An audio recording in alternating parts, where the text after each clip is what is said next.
ne te regardes pas. Tu ne te dis pas que est-ce que je mérite cette prophétie. Non. Tu veux voir le miracle. Même pour Abraham, père de la foi, ça a pris 25 ans. Shalom mon frère, shalom ma soeur. Aujourd'hui, on parle de foi. Non, on parle de patience. Oh, patience, foi, patience, foi. Finalement, en réalité, c'est la même chose. La patience et la foi ne sont qu'une seule chose.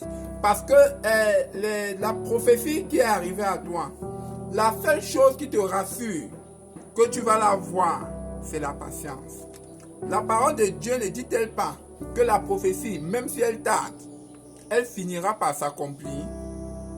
Mon frère, ma soeur, si la parole de Dieu te dit qu'elle finira certainement par s'accomplir, ça veut dire qu'il y a un mot qui est caché. Ce mot peut être appelé la foi. Mais ce mot peut également être appelé la patience. Sondons un peu les Écritures.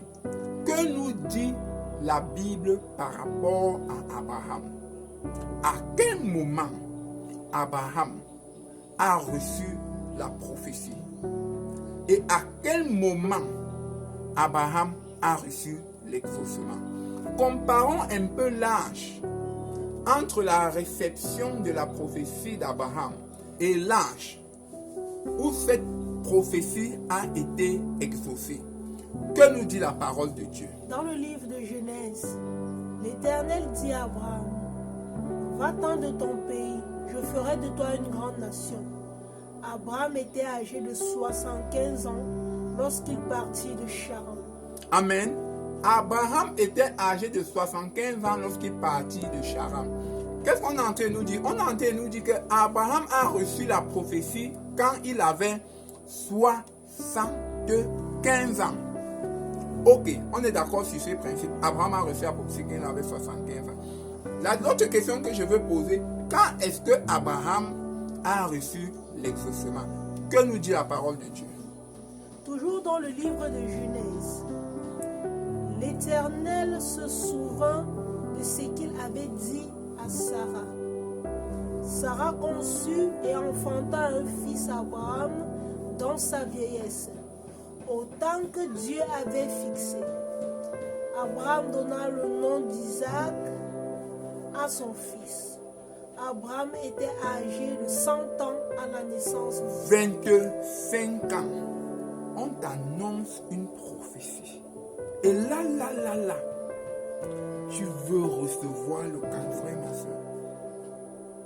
Tu veux voir la prophétie. Apprends à voir la foi. Tu veux voir la prophétie. Apprends à être patient.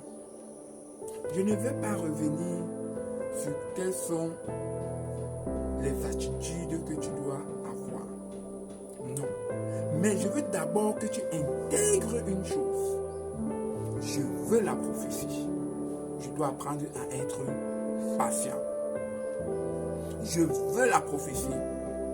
Je dois apprendre à avoir la foi. Et j'imagine tu vas te poser la question ou tu vas vouloir venir me poser cette question.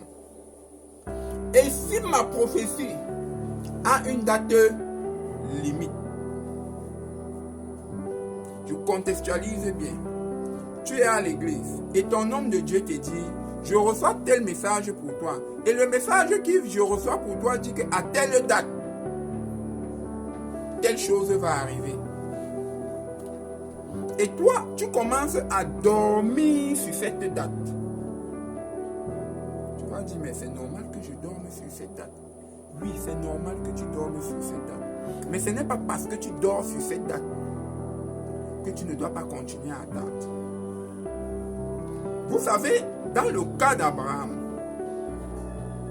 l'une des choses qui a retardé la prophétie,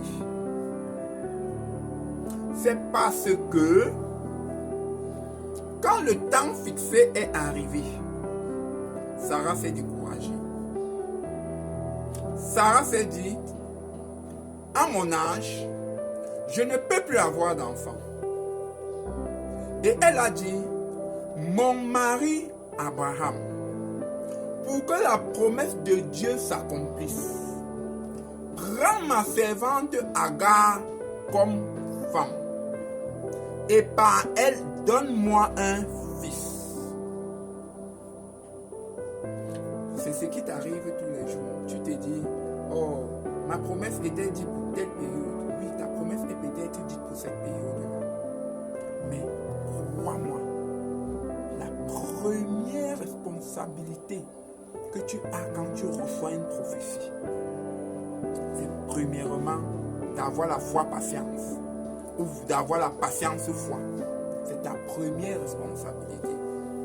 Et la deuxième responsabilité, c'est que comme il est dit dans la parole de Dieu, même si elle tarde, elle s'accomplira certainement. Ne doute point du fait que la prophétie va s'accomplir. Et elle va sûrement s'accomplir au temps fixé. Pas au temps fixé selon les hommes, mais au temps fixé selon Dieu. Mais dans le temps fixé selon Dieu, n'oublie jamais une chose. Tu as ta part de responsabilité. Alors mon frère, alors ma soeur, j'espère que cette parole de Dieu t'a béni. J'espère que tu as été encouragé ce matin. J'espère que tu as été fortifié ce matin. Je viens te présenter ce tout nouveau livre intitulé « Tu es un hôtel mobile, vivant et spirituel » que j'ai écrit. Tu te demandes de quoi je parle dans ce livre. Je parle des hôtels. Mais comme le titre te le dit déjà, tu es un hôtel.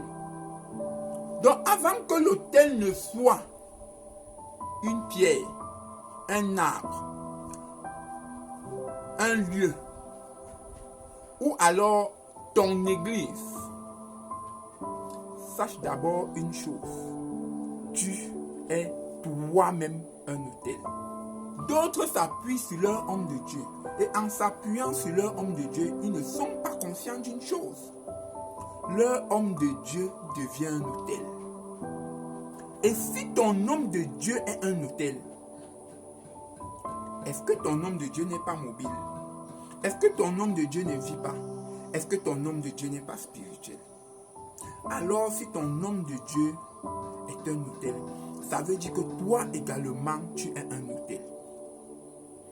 Mon frère et ma soeur, ce livre, il est gratuit. Tu veux une copie, soit physique, soit numérique. Écris à l'une de nos adresses et on t'enverra le livre. Tu te poses la question, il prend l'argent où pour financer cela? Je te réponds tout simplement. C'est une campagne d'évangélisation que je suis en train de faire.